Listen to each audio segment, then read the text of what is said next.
जय हिंद। घटना चक्र के इस प्लेटफॉर्म पर आप सभी लोगों का स्वागत है। मैं विपुल कुमार सिंह।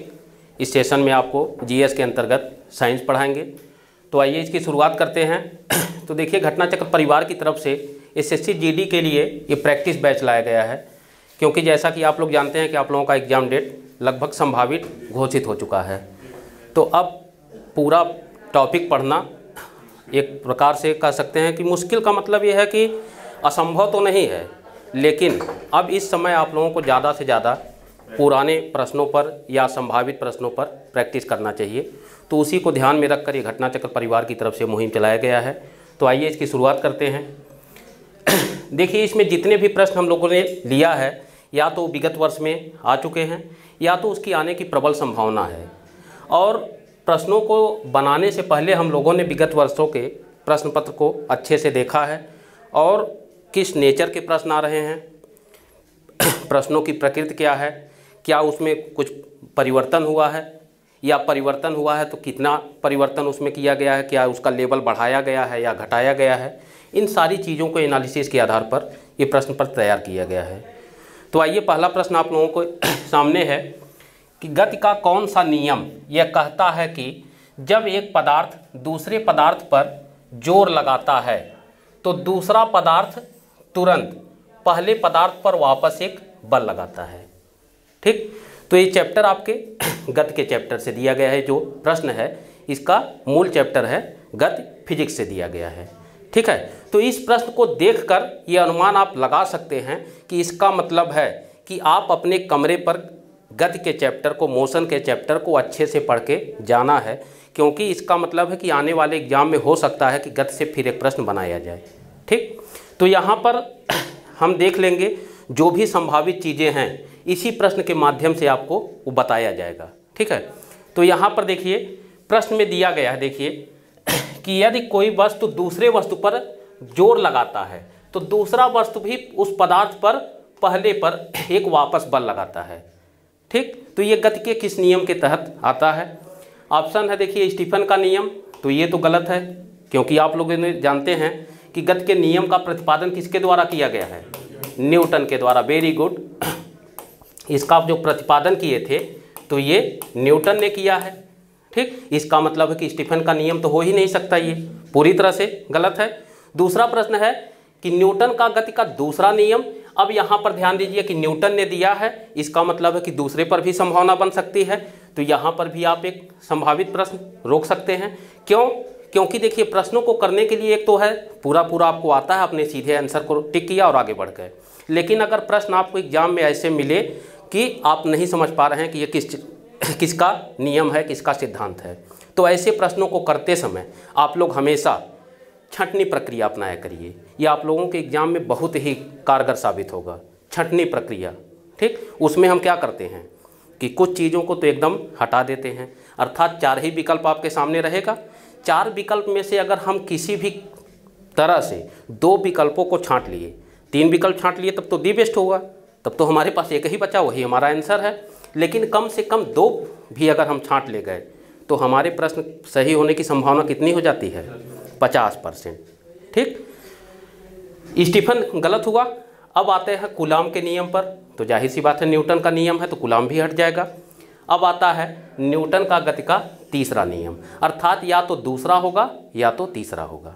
ठीक है, तो न्यूटन के नियम को हम लोग देखते हैं कि पहला प्रश्न आपको एक भी संभावित है कि गति के नियम का प्रतिपादन किसके द्वारा किया गया है? न्यूटन के द्वारा किया गया। प्रश्न भी आपको आने की प्रबल संभावना है। ठीक, न्यूटन ने गति के संबंध में कुल कितने नियम का प्रतिपादन किया है? तो कुल 3 नियम इन्होंने दिया है। ठीक, प्रथम नियम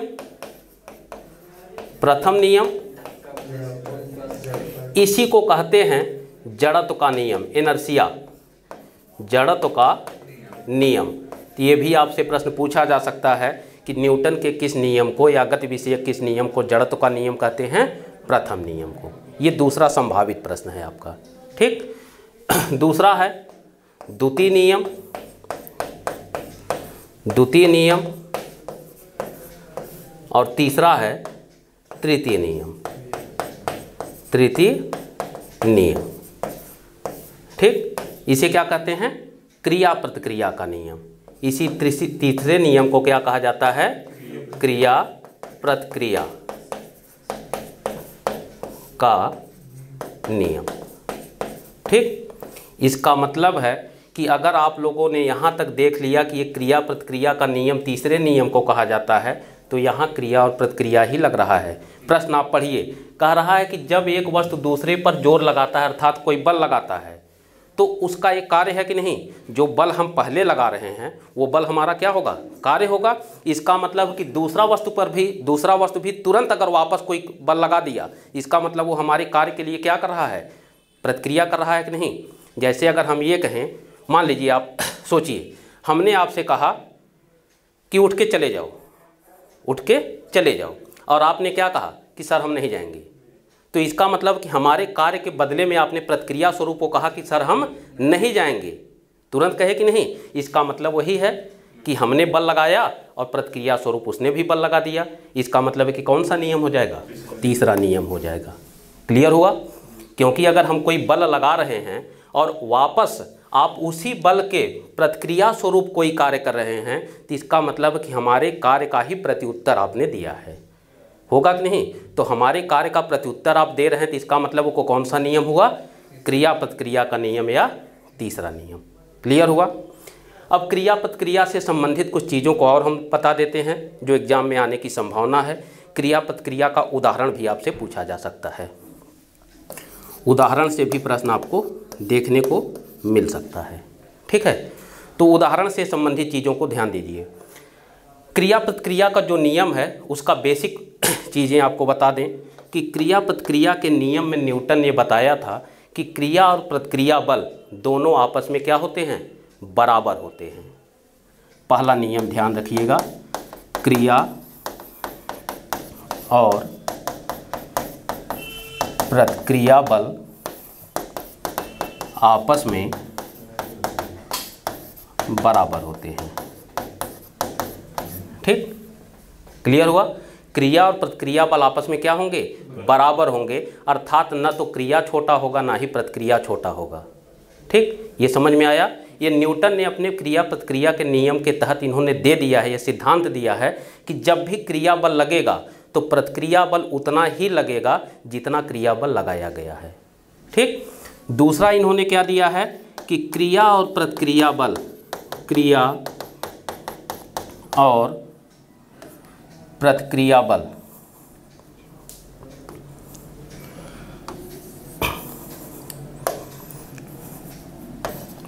क्रिया और प्रतिक्रिया बल एक दूसरे के विपरीत लगेंगे। ठीक है, अर्थात अगर हम क्रिया बल पूर्व दिशा में लगा रहे हैं, जैसे इस तरह से समझें कि हम आपको एक बॉल से मार रहे हैं, एक रबड़ का बॉल है, हमने आपको उछाल के आपके सर पे मारा और उसी बॉल को उठाकर आपको कहाँ मारेंगे? हमारे ऊपर मारेंगे, तभी तो प्रतिक्रिया हुआ। हमारे क्रिया का प्रतिक्रिया कब आप करेंगे? जब जिस बॉल से हमने आपको मारा उसी बॉल को उठाकर उछालकर आप हमारे ऊपर मारेंगे कि नहीं? तो इसका मतलब है कि जो क्रिया बल लगाया, जो प्रतिक्रिया बल, दोनों का मान एक दूसरे के समान हुआ लेकिन विपरीत हुआ। कैसे विपरीत हुआ? हमने आपकी तरफ फेंका है, मान लीजिए आपकी दिशा क्या है? पूर्व है, और आप उठाकर हमारे तरफ फेंकेंगे तो क्या हो जाएगा? पश्चिम होगा कि नहीं? तो एक दूसरे के विपरीत ही कार्य करेगा कि नहीं? हो रहा है कि नहीं? भाई हम आपको मार रहे हैं तो आप पूर्व दिशा में बैठे हैं, हमने किस दिशा में उछाला? पूर्व दिशा में, और उसकी प्रतिक्रिया स्वरूप आप हमको मारेंगे तो आप किस दिशा में उछाल रहे हैं? पश्चिम दिशा में। तो दोनों एक दूसरे के विपरीत लगेगा। क्लियर हुआ? और तीसरे में इन्होंने बताया है कि क्रिया और प्रतिक्रिया बल जो होते हैं अलग अलग पिंडों पर लगते हैं, अलग अलग पिंडों पर, या हम कह सकते हैं वस्तुओं पर। ये तीन इसका बेसिक नॉलेज है, इसे आप लोग याद रखिएगा, कोई भी प्रश्न आपका गलत नहीं होगा, केवल इसी तीन बेसिक नॉलेज पर। पहले को समझ में आया कि दोनों आपस में क्या होंगे? बराबर होंगे, दोनों की दिशा क्या होगी? विपरीत होगी, और दोनों बल जो लगेंगे अलग अलग वस्तुओं पर। अर्थात जब हमने बॉल को आपको मारा तो बॉल किसको चोट कर रही है? आपको, और आपने बाल को उछाल कर मारा तो किसको चोट कर रही है? हमें। इसका मतलब दोनों वस्तु अलग हुए कि नहीं? एक वस्तु के रूप में आप सामने हैं और दूसरे वस्तु के रूप में हम सामने हैं। तो क्रिया और प्रतिक्रिया बल क्या होंगे? बराबर होंगे, विपरीत दिशा में लगेंगे और अलग अलग वस्तुओं पर लगेंगे। क्लियर? अब इसके उदाहरण को आप समझिए कि जैसे हम कहें कि एक रबड़ की गेंद को जब हम ज़मीन पर पटकते हैं, एक रबर की गेंद को जब ज़मीन पे पटकते हैं तो रबर का गेंद क्या होता है? उछल जाता है। तो रबर की गेंद का उछलना न्यूटन के किस नियम का उदाहरण दे रहा है? तीसरा नियम। क्यों? क्योंकि रबर की गेंद को जब हम पटकते हैं तो एक बल लगा रहे हैं, गेंद को ज़मीन पे पटके एक बल लगा, किसके द्वारा? गेंद के द्वारा ज़मीन पर लगाया गया कि नहीं? जितना बल गेंद ज़मीन पर लगाएगा, इसका मतलब है कि प्रतिक्रिया स्वरूप भी ज़मीन गेंद पर उतना ही बल लगाएगा। ये चीज़ समझ में आया कि नहीं? भाई क्रिया और प्रतिक्रिया, पहले नियम को यहाँ से आप समझिए कि दोनों बराबर होगा। अर्थात जब हम ज़मीन पर रबर की गेंद को पटक रहे हैं तो इसका मतलब कि रबर की गेंद ज़मीन पर पड़ा और एक क्या लगाया होगा? क्रिया बल लगाया होगा। ठीक? और जितना क्रिया बल, जितने न्यूटन का बल यह लगाया गेंद, उतने ही न्यूटन का बल ज़मीन के द्वारा किस पर लगाया गया होगा? गेंद पर लगाया गया होगा। इसका मतलब है कि अब दूसरे नियम को समझिए। ये तो बराबर हो गया कि क्रिया बल अर्थात गेंद का बल और ज़मीन का बल, ये दोनों क्या हुआ? बराबर हुआ। दूसरे बेसिक को आप पकड़िए, दोनों एक दूसरे के कहाँ लगेंगे? विपरीत। अर्थात जब हम ज़मीन पर रबर की गेंद को ऊपर से नीचे पटक रहे हैं तो ज़मीन से गेंद उछल कर आती क्यों है वापस? क्योंकि क्रिया बल अर्थात गेंद का बल ऊपर से नीचे की तरफ था और ज़मीन का बल कहाँ था? नीचे से ऊपर की ओर, इसीलिए तो ऊपर आया। और दोनों अलग अलग पिंड पे लग रहे हैं। अर्थात गेंद किस पर बल लगाया है? ज़मीन पर, और ज़मीन किस पर बल लगा रहा है? गेंद पर। इसीलिए न्यूटन के क्रिया प्रतिक्रिया के नियम के कारण ही जब कोई गेंद ज़मीन पर पटकी जाती है तो वापस उछलकर ऊपर आती है। क्लियर हुआ? इसी का दूसरा उदाहरण देखिए। ये सब उदाहरण हम आपको, जो संभावित उदाहरण होंगे, जो प्रश्न पूछे जा सकते हैं, ये आपको मिल जाएगा। ठीक? केवल आप इस चीज़ को, फार्मूले को, सिद्धांत को समझ लीजिए यहाँ से। क्लियर हुआ? समझ में आया ये चीज़ ना, कि रबर की गेंद उछलना किस नियम का उदाहरण है? तीसरा नियम या क्रिया प्रतिक्रिया का नियम। क्लियर? दूसरा है कि जब हम ऊंचाई से गिरते हैं तो हमको क्या लगती है? चोट लगती है। लगती है कि नहीं? लेकिन अब वहाँ पर भी ध्यान दीजिए, अगर अधिक ऊंचाई से गिरते हैं तो अधिक चोट लगती है और कम ऊंचाई से गिरते हैं तो कम चोट लगती है। क्यों ऐसा है? क्योंकि अधिक ऊंचाई से गिरे तो हमने ज़्यादा बल लगाया, कहाँ पर? ज़मीन पर ज़्यादा बल लगाए, और जितना बल हम ज़मीन पर लगाएंगे अपने शरीर के द्वारा, उतना ही बल तो ज़मीन हमारे ऊपर भी लगाएगा। क्योंकि क्रिया और प्रतिक्रिया बल क्या होंगे? बराबर होंगे। होंगे कि नहीं? इसका मतलब है कि हम अपने शरीर से जितना बल ज़मीन पर लगाए, ज़मीन भर के द्वारा भी उतना ही बल हमारे शरीर पर भी लगाया गया। तो हमारे बल से ज़मीन पर तो कोई दिक्कत नहीं आया क्योंकि वो निर्जीव है, लेकिन ज़मीन का बल जब हमारे शरीर पर लगेगा तो हमको क्या होगा? चोटें आएंगी। आएगी कि नहीं? क्लियर? यहाँ पर भी वही चीज़ है। देखिए, क्रिया प्रतिक्रिया बल बराबर है, अर्थात जब ऊंचाई से गिरेंगे तो ज़्यादा बल लगाएंगे किस पर? ज़मीन पर, और ज़मीन भी हमारे ऊपर उतना ही बल लगाएगी। तो इसके कारण हमको ऊंचाई से गिरने से क्या होगा? चोट लगेगा। लेकिन जब कम ऊंचाई से गिरेंगे तो क्या होगा? चोट कम लगती है। क्यों ऐसा है? क्योंकि हमारे द्वारा जो लगाया गया बल है वो कम है। इसका मतलब पृथ्वी भी हम पर बहुत कम बल लगाएगी। ठीक? इसीलिए जब हम ज़्यादा ऊंचाई से गिरते हैं तो ज़्यादा चोट लगती है और कम ऊंचाई से गिरते हैं तो कम चोट लगती है। क्लियर हुआ? या इसी का एक उदाहरण आपसे पूछा जा सकता है कि जब हम पानी के जहाज़ से कूदते हैं तो जहाज़ किस दिशा में भगती है? भाई एक पानी का जहाज़ है, किनारे पर लाकर आपको छोड़ दिया। अब नाविक आपसे कह रहा, भैया कि आपका किनारा आ गया है, आप उतर जाइए। तो उतरने के लिए अगर तुरंत उतरेंगे तो पानी में उतरेंगे। थोड़े दूर पर एक स्थलीय भाग है, आप चाहेंगे कि कूद कर सीधे स्थलीय भाग पर पहुंच जाए, कूदेंगे कि नहीं? वो भी क्रिया प्रतिक्रिया के नियम पर भी आधारित है। क्योंकि जब हम कूदते हैं तो क्या होता है? अपने पैरों से नाव को पीछे की तरफ धक्का देते हैं कि नहीं?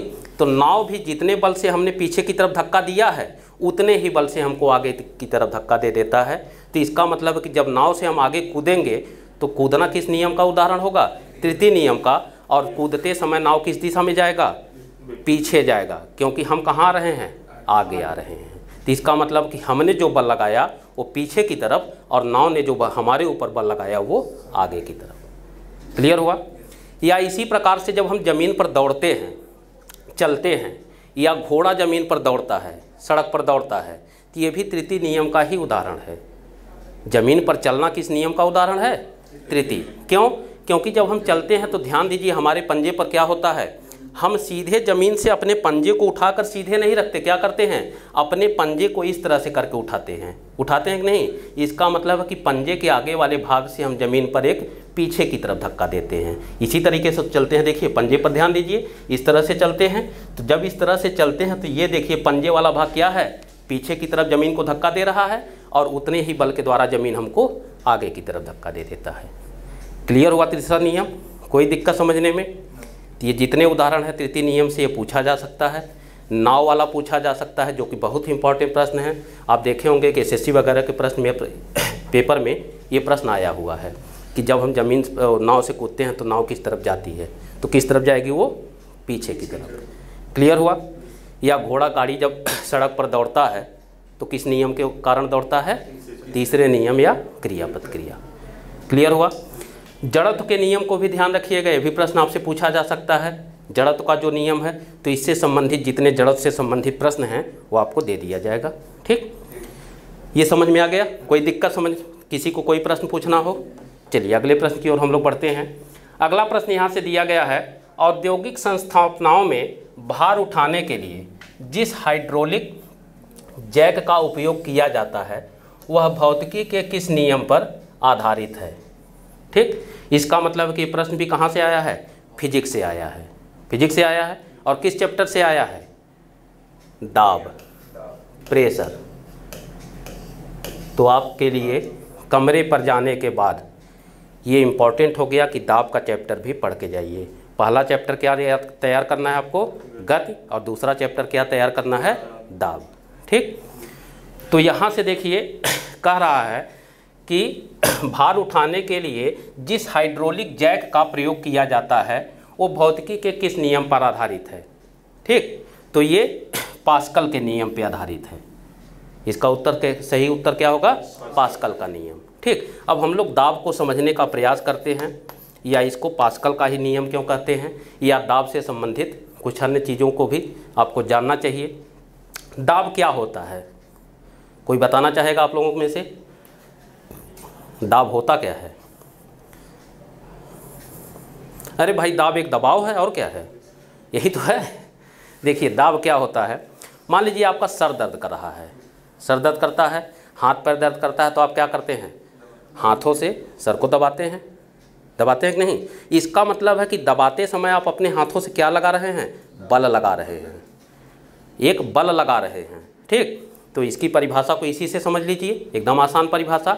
दाब होता क्या है कि किसी पिंड पर या किसी वस्तु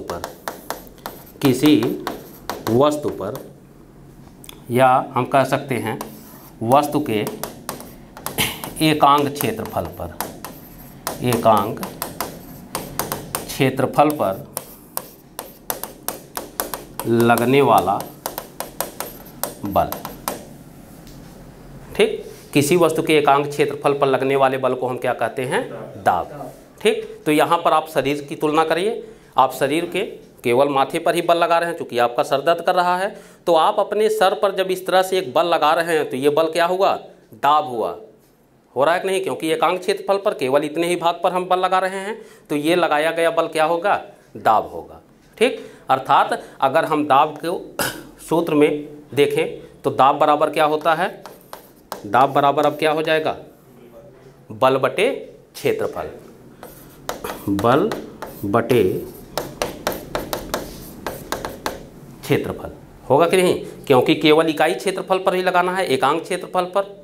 ठीक, अर्थात अगर हम ये कहें कि पूरा व्हाइट बोर्ड है, ठीक है, आपके सामने डिजिटल बोर्ड लगा हुआ है, आप अपने डिजिटल बोर्ड के केवल इस भाग पर एक बल लगाइए, तो एक इकाई क्षेत्रफल है कि नहीं? कि केवल इतना ही क्षेत्रफल आपको ग्रहण करना है। एक ऐसा बल लगाइए कि केवल इतने ही क्षेत्रफल पर आपका बल लगे, तो इसका मतलब है कि इकाई क्षेत्रफल हुआ। और इकाई क्षेत्रफल अगर कोई कोई बल लगाएंगे तो क्या कहलाएगा? वो बल दाब कहलाता है। क्लियर? तो दाब वह बल है जिसको हम किसी वस्तु के इकाई क्षेत्रफल पर आरोपित करते हैं या लगाते हैं। ठीक, अर्थात दाब बराबर बल बटे क्षेत्रफल। इसे हम P बराबर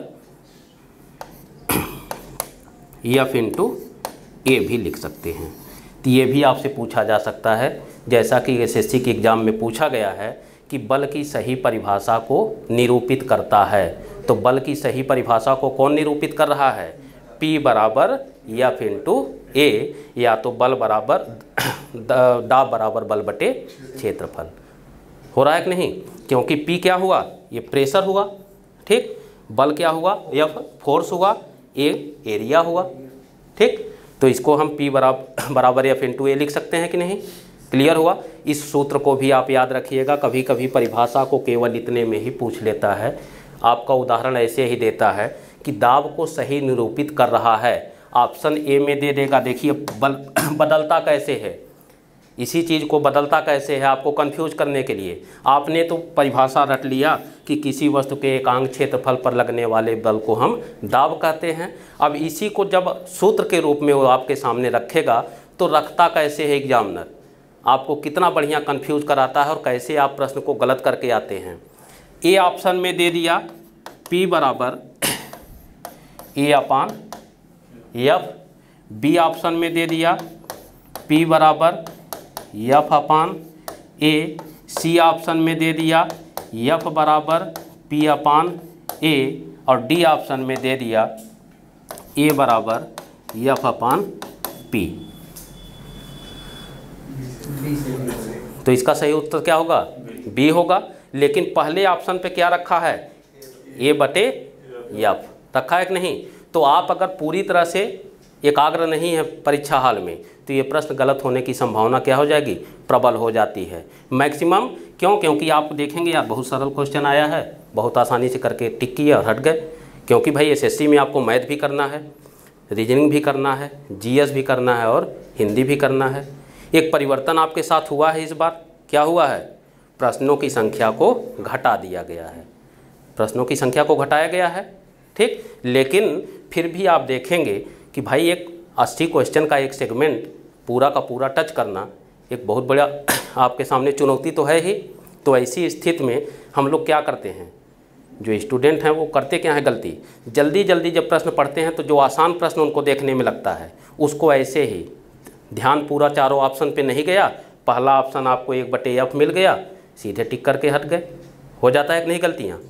तो इस टाइप की गलतियाँ आप लोग एग्जाम में नहीं करेंगे, या जो जो गलतियाँ हो सकती हैं उस पर भी हम आपको यहाँ पर एक बार फोकस करने का प्रयास करेंगे। ठीक, अब आइए बल से संबंधित इस प्रश्न पर आते हैं। जो प्रश्न पूछा गया है कि हाइड्रोलिक जैक का जो उपयोग किया जाता है किस सिद्धांत पर कार्य करता है, इसका ऑप्शन आपको मिला है पास्कल के सिद्धांत पे। तो जो दाब का यह क्षेत्रफल, ये परिभाषा दिया गया है, इस परिभाषा को जो दिया गया है ये इसके अगर हम मात्रक की बात करें, ये मात्रक आपको पूछा जाएगा कि दाब का मात्रक क्या है। तो दाब का मात्रक क्या होगा? दाब का मात्रक पास्कल है। तो पास्कल है, लेकिन ये पास्कल आया कैसे? हो सकता है आपको पास्कल न दे दाब का मात्रक, तब आप क्या करेंगे? हैं, तुरंत आप इसी को कन्वर्ट कर दीजिए। अगर पास्कल ऑप्शन में न दिया हो तो इसी को कन्वर्ट कर दीजिए। क्या करेंगे? बल का मात्रक क्या होता है? बल का मात्रक न्यूटन, बटा का चिन्ह है, इसका मतलब प्रति लगेगा। क्षेत्रफल का मात्रक मीटर स्क्वायर होगा कि नहीं? क्योंकि बल का मात्रक न्यूटन बटे लगा है, इसका मतलब प्रति लगाएंगे, न्यूटन प्रति मीटर स्क्वायर होगा कि नहीं? और इसी को दूसरे रूप में और क्या लिखा जा सकता है? न्यूटन प्रति वर्ग मीटर लिख सकते हैं कि नहीं? इसी को हम न्यूटन प्रति वर्ग मीटर भी लिख सकते हैं और न्यूटन प्रति मीटर स्क्वायर भी लिख सकते हैं। इसी मात्रक को वैज्ञानिक पास्कल के सम्मान में पास्कल भी कहा जाता है। क्लियर? इसी मात्रक को वैज्ञानिक पास्कल के सम्मान में क्या कहा जाता है? पास्कल कहा जाता है। ठीक है, तो मात्रक भी याद रखिएगा, प्रश्न पूछा जा सकता है आपसे, दाब का मात्रक क्या है। और दाब का मात्रक आप पास्कल याद है आपको, कोई दिक्कत नहीं है। अगर बल बटे क्षेत्रफल याद है तो ये मात्रक ऐसे भी आप निकाल सकते हैं, बल का मात्रक और क्षेत्रफल का मात्रक अलग अलग करके निकल जाएगा कि नहीं, कोई दिक्कत समझने में। अब देखिए अगले प्रश्न में ध्यान दीजिए कि जो हाइड्रोलिक ब्रेक होता है ये पास्कल के सिद्धांत पर कार्य कैसे करता है। ठीक है, तो केवल हाइड्रोलिक जैक ही नहीं बल्कि हाइड्रोलिक से संबंधित जितने यंत्र हैं, जैसे हाइड्रोलिक ब्रेक, हाइड्रोलिक प्रेस और हाइड्रोलिक लिफ्ट, अर्थात जितने हाइड्रोलिक के यंत्र हैं ये सब किसके सिद्धांत पर कार्य करते हैं, पास्कल के सिद्धांत पर या दाब के सिद्धांत पर। यहाँ पर हम दाब का भी सिद्धांत लिख सकते हैं, लिख सकते हैं कि नहीं, क्योंकि पास्कल के सम्मान में ही इसका दिया गया है, इसका मतलब ये दाब का ही सिद्धांत है। ठीक, अब ये हाइड्रोलिक ब्रेक पास्कल के या दाब के सिद्धांत पर कार्य कैसे करता है इसे आप समझिए, और इसी सूत्र से ही समझना है आपको। जितना कुछ यहाँ दाब के विषय में पढ़ना है केवल इसी एक लाइन को ही याद रखिए और इसी को समझ लीजिए, इसका पूरा कॉन्सेप्ट समझ लीजिए, सारे प्रश्न आपको आसान हो जाएंगे। अब उदाहरण से संबंधित भी प्रश्न आपसे पूछा जा सकता है, छोटे छोटे उदाहरण। ठीक है, तो आइए उसको देखते हैं।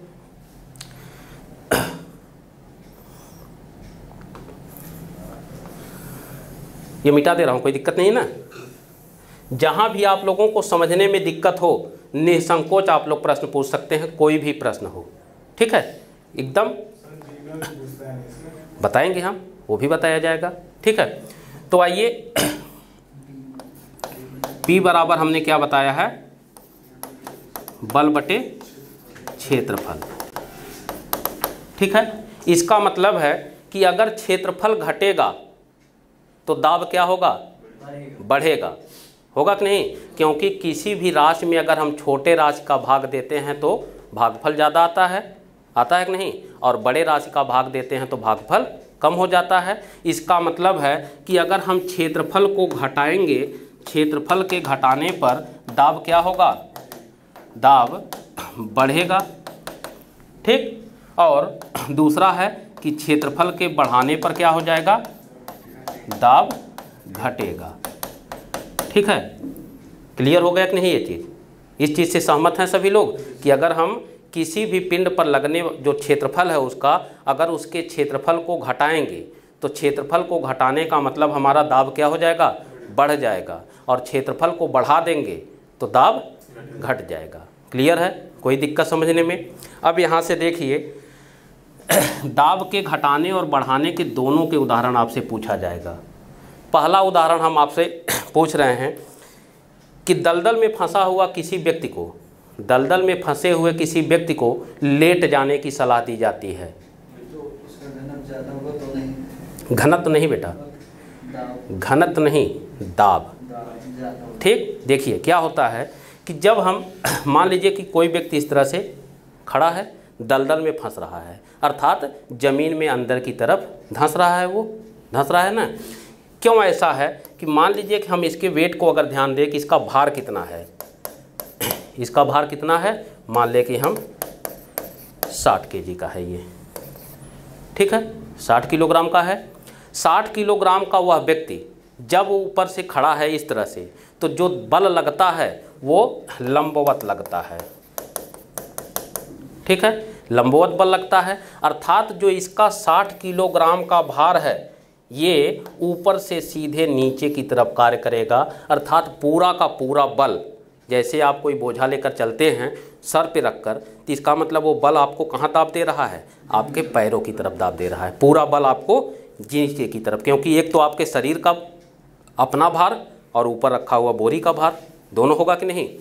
तो जब इस तरह से खड़ा होकर ये दलदल में फंसेगा तो सीधे नीचे की तरफ जाएगा, लेकिन जब वो लेट जाता है तो लेट जाने के बाद अब उसका क्षेत्रफल क्या हो गया, बढ़ गया, और अगर क्षेत्रफल उसका बढ़ेगा तो अब लगने वाला दाब क्या होगा, घटेगा, क्योंकि उसका 60 किलोग्राम का जो भार है ये कई हिस्से में बंट जाता है, बढ़ जाता है कि नहीं, क्योंकि अभी 60 किलोग्राम लंबवत एक ही दिशा में कार्य कर रहा था, अब ये 60 किलोग्राम कई हिस्से में बंट गया तो 10 किलो 10 किलो 10 किलो, तो भार कम हो जा रहा है कि नहीं इसका, तो लगने वाला दाब क्या हो गया, घट गया। क्यों घटा है, क्योंकि उसके शरीर का जो क्षेत्रफल था वो बढ़ गया। हुआ कि नहीं, तो क्षेत्रफल के बढ़ने की वजह से दाब घट गया और ज़मीन में फंसने से वह बच जाता है। क्लियर? इसी प्रकार से फिर दूसरा उदाहरण आपसे पूछा जाएगा कि जो लोहे की कील हम दीवालों में ठोकते हैं तो उसका एक सिरा नुकीला बनाया जाता है। एक सिरा आप देखते होंगे नुकीला होता है कि नहीं, या जो इस पर स्टेपल पिन लगा हुआ है आपके कॉपी पर, तो उसको भी देखिए नुकीला बनाया जाता है। क्यों नुकीला बनाया जाता है? तो नुकीला बनाने का मतलब है कि उसके क्षेत्रफल को क्या किया गया है, घटाया गया है। ठीक, तो अगर क्षेत्रफल घटेगा तो जब उस पर कोई बल लगाया जाएगा तो उसका दाब क्या हो जाएगा, बढ़ जाएगा और जमीन वो आसानी से दीवार में धंस जाती है। या इसी प्रकार से प्रश्न पूछा जाता है आपसे कि सब्जी या फल काटने वाली जो चाकू होती है उस चाकू का एक सिरा धारदार या नुकीला बनाया जाता है, होता है कि नहीं? तो धारदार क्यों बनाया गया? क्योंकि धारदार बनाने से जो चाकू है उसका क्षेत्रफल क्या हो गया है, घट गया है। जो भाई धारदार सिरा है उसका क्षेत्रफल बहुत कम है और जितना क्षेत्रफल कम होगा उतना ही उस पर दाब अधिक लगेगा और दाब जितना अधिक लगेगा उतनी ही आसानी से सब्जी या फल कट जाता है। हो रहा है कि नहीं? तो ये सारे प्रश्न आपसे पूछे जा सकते हैं। पहला प्रश्न क्या पूछा जा सकता है, जो दीवार पर कील गाड़ने वाला है अर्थात उसका एक सिरा नुकीला बनाने के पीछे मुख्य कारण क्या है, दाब को बढ़ाना या क्षेत्रफल को घटाना। या उसी प्रकार से चाकू का एक सिरा धारदार बनाने के पीछे मुख्य कारण क्या है, तो वही चीज़ है, दाब को बढ़ाना या क्षेत्रफल को घटाना, क्योंकि क्षेत्रफल घटेगा तो दाब बढ़ेगा। ठीक, इसी प्रकार से एक प्रश्न आपसे और पूछा जा सकता है कि आप जो देखे होंगे पिट्ठू बैग लेकर चलते हैं कि नहीं, तो बैग का जो पट्टी होता है चौड़ा बनाया जाता है। बैग का पट्टी चौड़ा होता है कि नहीं? क्यों चौड़ा रखा जाता है? क्योंकि चौड़ी पट्टी का क्षेत्रफल क्या होगा, बढ़ जाता है। और अगर चौड़ी पट्टी का क्षेत्रफल बढ़ेगा तो क्षेत्रफल बढ़ने की वजह से दाब क्या होगा, घटेगा और हम आसानी से उसको लेकर चल सकते हैं, कम दाब महसूस करेंगे। होता है कि नहीं? क्योंकि आप कभी एयर बैग लेकर चलिए, जो सब्जी का लेकर चलते हैं आप, उसको देखिए उसका पट्टी बहुत पतला होता है। तो पतला होने की वजह से थोड़े ही दूर पर जाते हैं तो आपको क्या लगता है, इस पर ज़्यादा दाब लगता है। आपके पंजे पर जिस पर पकड़े हैं जिससे उस हथेली पर ज़्यादा दाब लगता है कि नहीं? और आप बार बार उसको दूसरे हाथ, एक हाथ से दूसरे हाथ, दूसरे हाथ से एक हाथ में करते रहते हैं। ये इसीलिए करते हैं क्योंकि उसका वज़न इतना नहीं है कि आप उसका वज़न नहीं संभाल सकते। अगर उसमें 4 किलो 5 किलो आलू लेकर जा रहे हैं तो ऐसा नहीं है कि 5 किलो वज़न आप नहीं संभाल सकते, लेकिन दिक्कत आपको वहाँ से होती है कि उसकी पट्टी इतनी पतली होती है कि वो आपके ऊपर दाब अधिक डालता है, जिसकी वजह से आपको दिक्कत होती है। ठीक, इसी प्रकार से देखिए रेलगाड़ी की पटरियों से संबंधित भी एक प्रश्न आपसे पूछा जा सकता है। देखिए फिजिक्स से जितने भी प्रश्न आपसे जो उदाहरण पूछा जाता है, सारे उदाहरण आपको हमेशा व्यवहारिक उदाहरण ही मिलेगा, अर्थात जिसका उपयोग आप दैनिक जीवन में अधिक करते हैं, सारे उदाहरण वही रहता है। ठीक है, तो यहाँ पर भी देखिए वही चीज़ है, जो रेलगाड़ी की पटरियाँ हैं ज़मीन पर सीधे क्यों नहीं लगा दी जाती?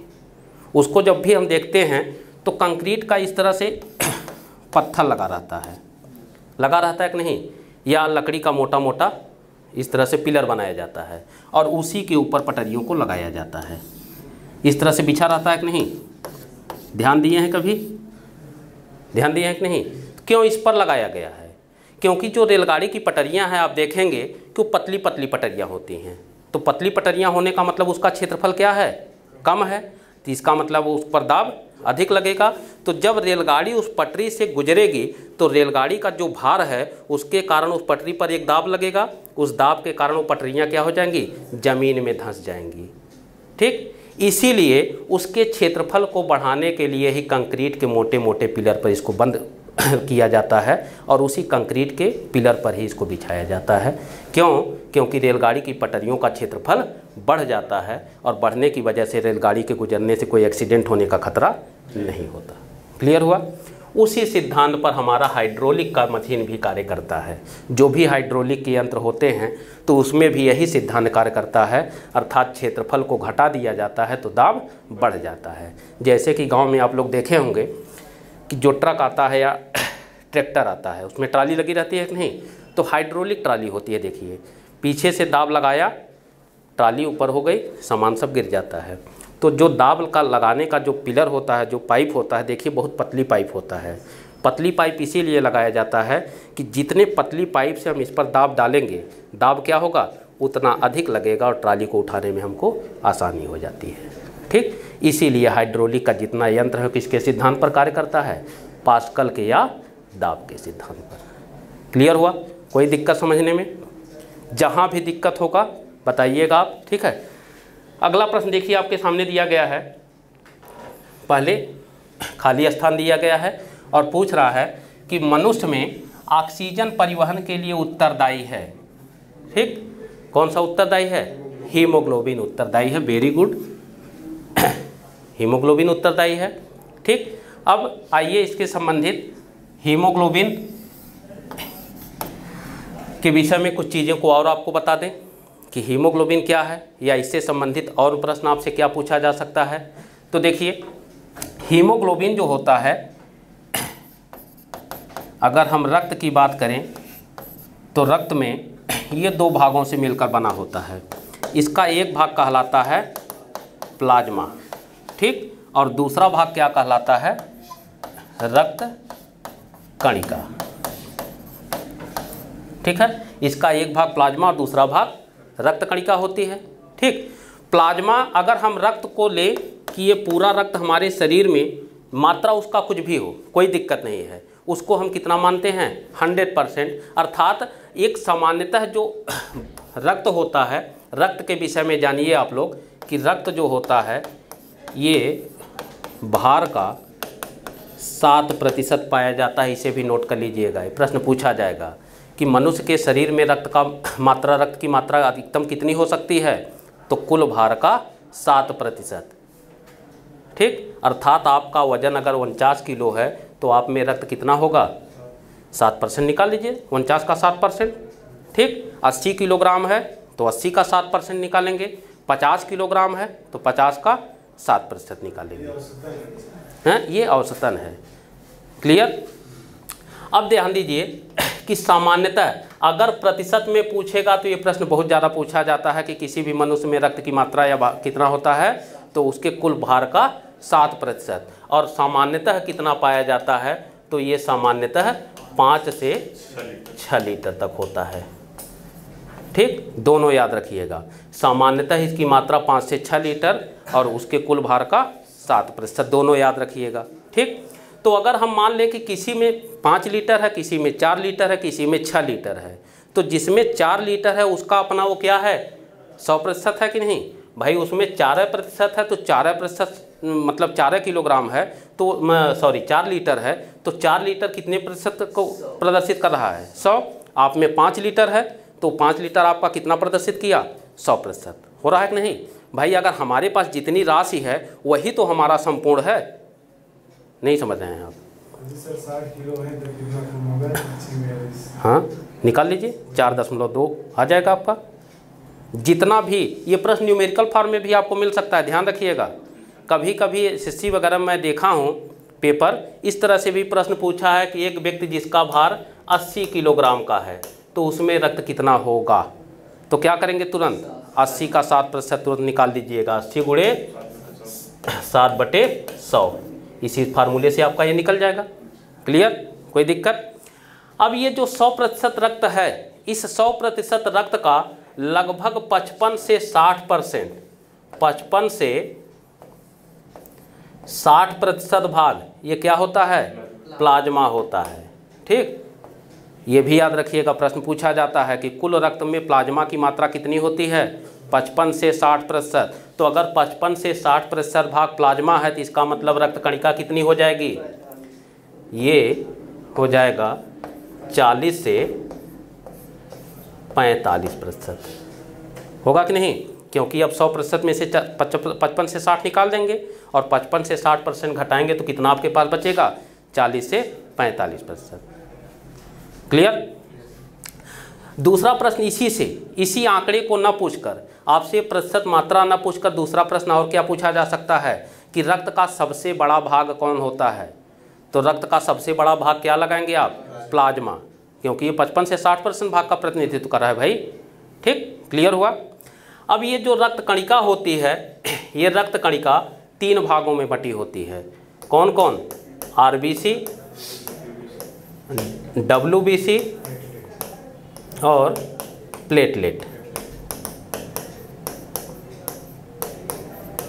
क्लियर? RBC, WBC और प्लेटलेट। ठीक है। RBC का रंग कैसा होता है? इसका रंग होता है लाल, और इसी के कारण पूरे ब्लड का रंग कैसा हो जाता है? लाल। तो RBC लाल रंग का होता है किसके कारण? हीमोग्लोबिन की उपस्थिति के कारण ही RBC का रंग कैसा होता है? लाल। ये भी प्रश्न आपसे पूछा जा सकता है। क्लियर? अब जो हीमोग्लोबिन होता है, हीमोग्लोबिन ये रक्त कणिका के किसका भाग है?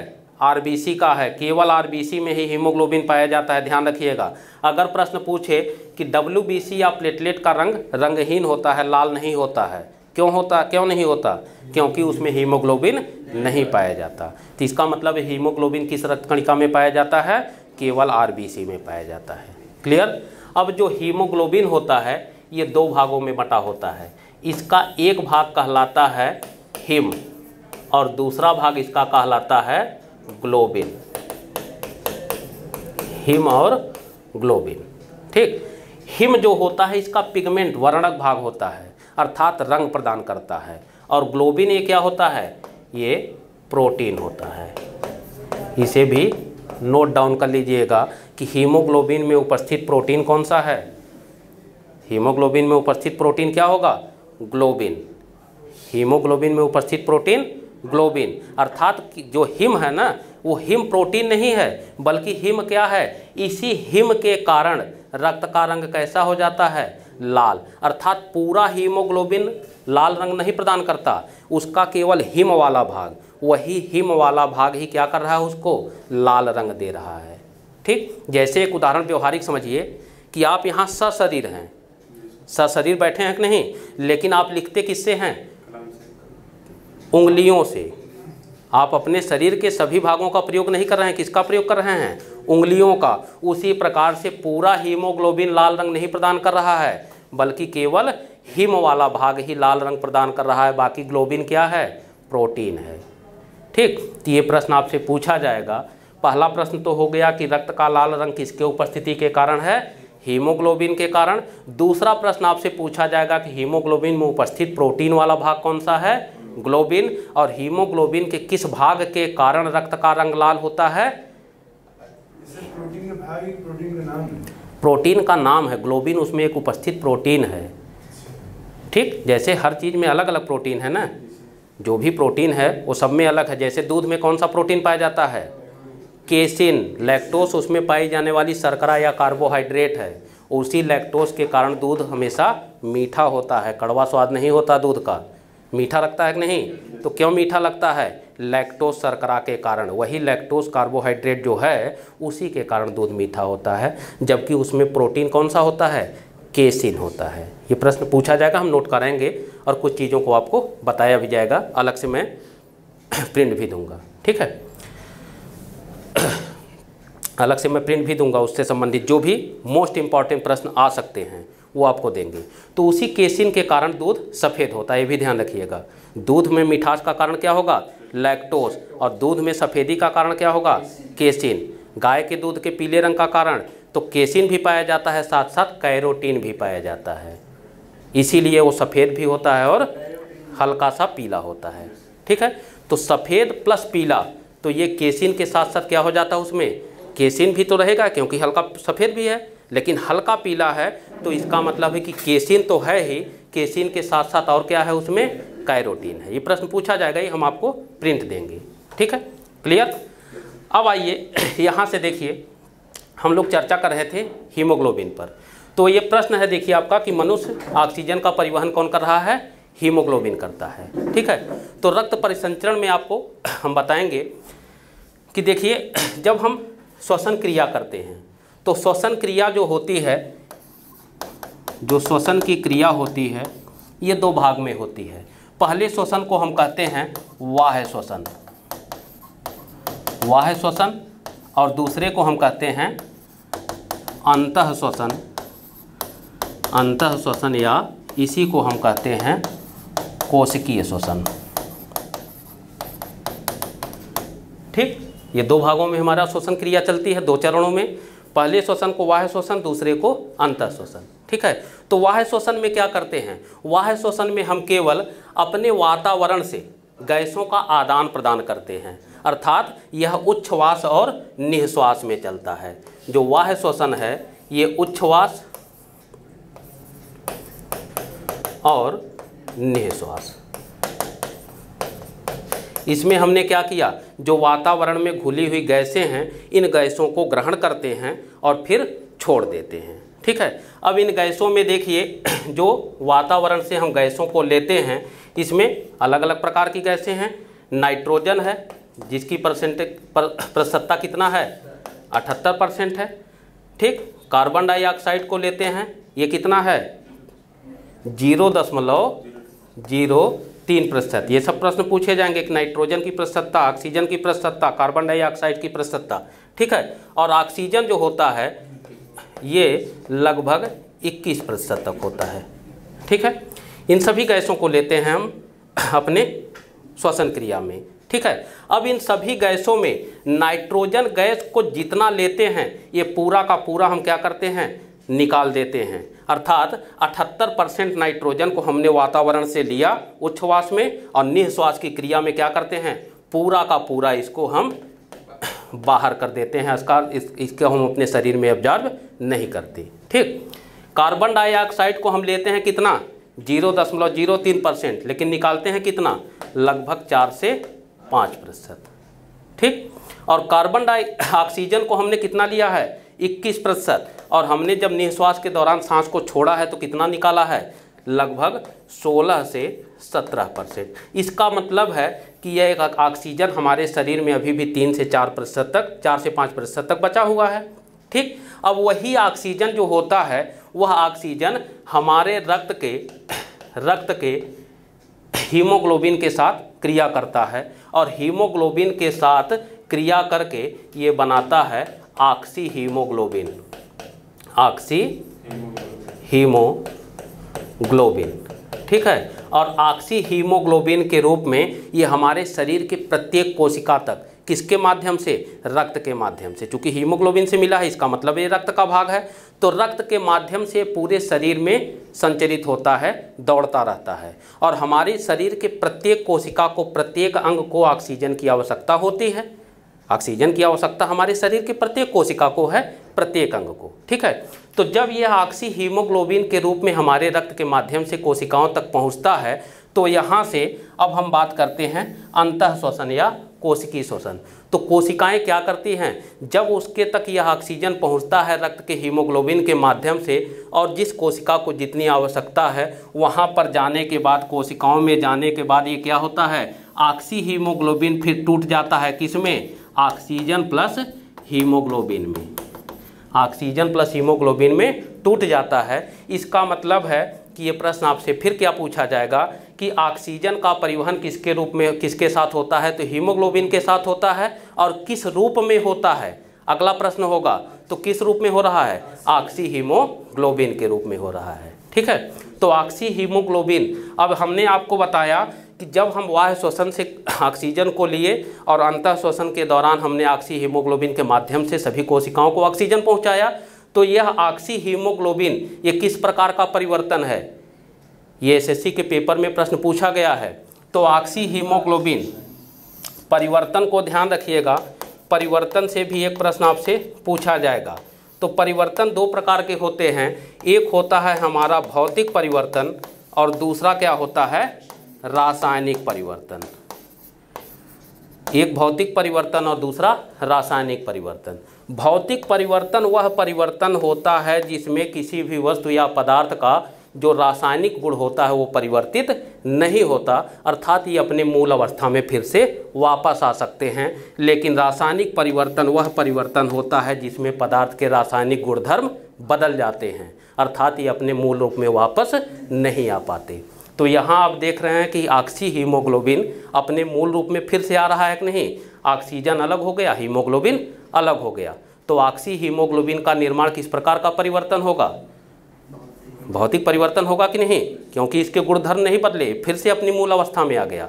लेकिन यहीं पर अगर हम दे दें दूध से दही का निर्माण, रासायनिक परिवर्तन हुआ, क्योंकि गुणधर्म ही बदल गया। यहाँ ये दूध था, यहाँ ये क्या हो गया, दही हो गया। ठीक, अब हम क्या दूध से फिर से दही को प्राप्त कर सकते हैं? नहीं प्राप्त कर सकते। तो इसी प्रकार से ये प्रश्न आपसे पूछा जाएगा कि ऑक्सी हीमोग्लोबिन के रूप में ऑक्सीजन का परिवहन होता है, अर्थात ऑक्सीजन का परिवहन शरीर में किस रूप में होता है? ऑक्सी हीमोग्लोबिन के रूप में। और ऑक्सी हीमोग्लोबिन किस प्रकार का परिवर्तन कहलाएगा? तो भौतिक परिवर्तन। क्लियर? कोई दिक्कत यहाँ तक की क्लास में? कहीं कोई दिक्कत नहीं है। अब इससे संबंधित जो भी प्रश्न आपको हमने यहाँ पर बताया है, या जितने इंपॉर्टेंट चीज़ें आपको प्रश्न में और पूछा जा सकता है, ये हम आपको प्रिंट 1-2 दिन में उपलब्ध करवा देंगे। ठीक है।